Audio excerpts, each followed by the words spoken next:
Salut les amis, aujourd'hui on va faire une petite vidéo reprog. Ça c'est mon dada vraiment. C'est un Opel Vivaro. Bon, c'est la copie conforme du Renault Trafic. Le client se plaint qu'il manque un peu de pêche. On est à 100, c'est le 1,9 litre 101 chevaux je crois. Et écoute, on va essayer de la mettre avec un peu plus de puissance. Bon, moi je travaille qu'avec des outils. Voilà, mon petit matériel. Tac, tac, tac. Et je vais vous montrer les étapes. Avec bien sûr GS Performance, c'est l'ingénierie qui me fabrique mes fichiers. Je travaille en binôme avec lui, en collaboration avec lui. Et j'en suis très très content. Ça fait une paire d'années qu'on travaille ensemble. Et j'estime qu'on fait du bon boulot. Et puis voilà. Donc je vais vous montrer petit à petit. Alors, pour l'instant, dans un premier temps, on va faire une lecture. Hein. C'est juste une lecture classique. Donc, hop, on va d'abord aller chercher si on a le protocole. Donc c'est un Opel. Bon, heureusement, c'est dans l'ordre alphabétique. Opel. J'ai dit un Vivaro. Voilà, à partir de tac tac tac, on voit ici à partir de 2003.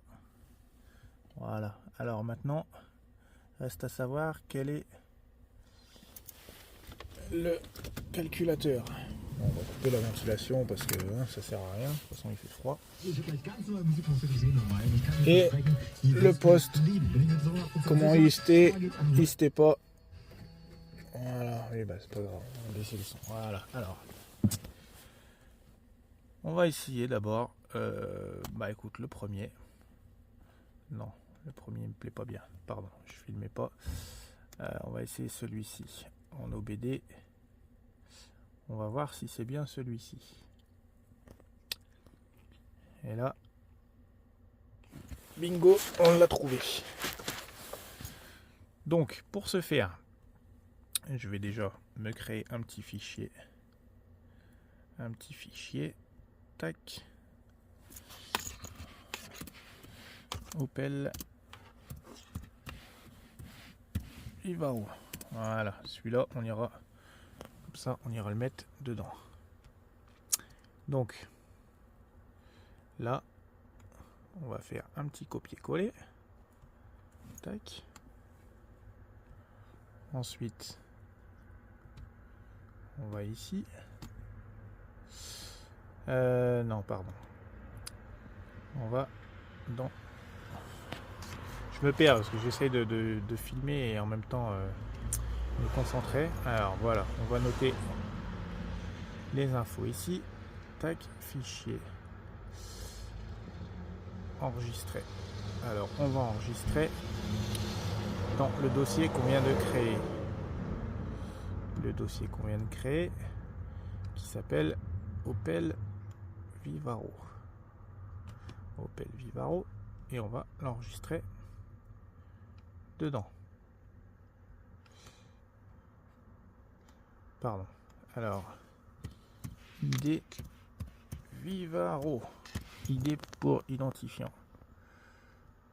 Tac, voilà. Et donc ensuite,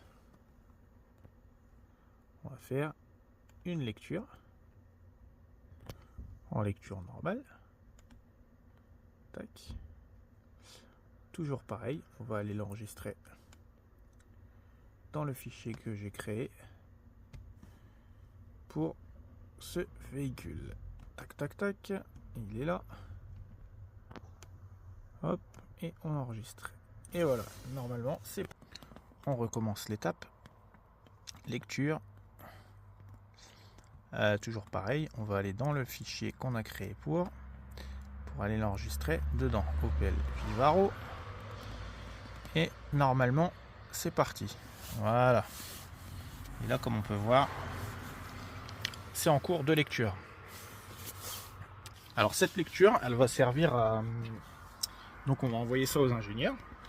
Nous, à côté de ça, je vais aller faire ce qu'on appelle des logs pour voir vraiment s'il y a des trous à l'axle, ou on va faire un bon gros diagnostic dessus.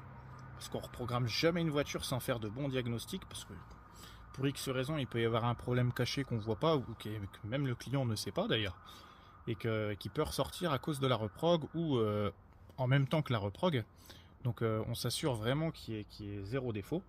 Mais pour ce faire, en fait, en attendant, moi j'envoie ça le fichier là, et comme ça je peux travailler tranquillement de mon côté, et je donne mes infos et certaines directives en fonction de la demande du client. Je demande quelques consignes à l'ingénieur pour qu'il fasse telle ou telle chose. Bon, alors en l'occurrence c'est assez simpliste hein, quand même, ça reste qu'un stage 1. Mais sur les choses un peu plus poussées comme mon S3 par exemple, où on peut demander, où on décale les rupteurs, on fait du multimap, plein de choses comme ça. Donc voilà à quoi ça sert. Je reprends. Alors voilà, c'est terminé. Et maintenant, il n'y a plus qu'à procéder au travail. Il va falloir que je lui envoie. Mais ça, c'est mon petit secret. Allez, ciao ciao. Et surtout, n'oubliez pas, si vous voulez voir la suite, abonnez-vous et mettez la petite cloche.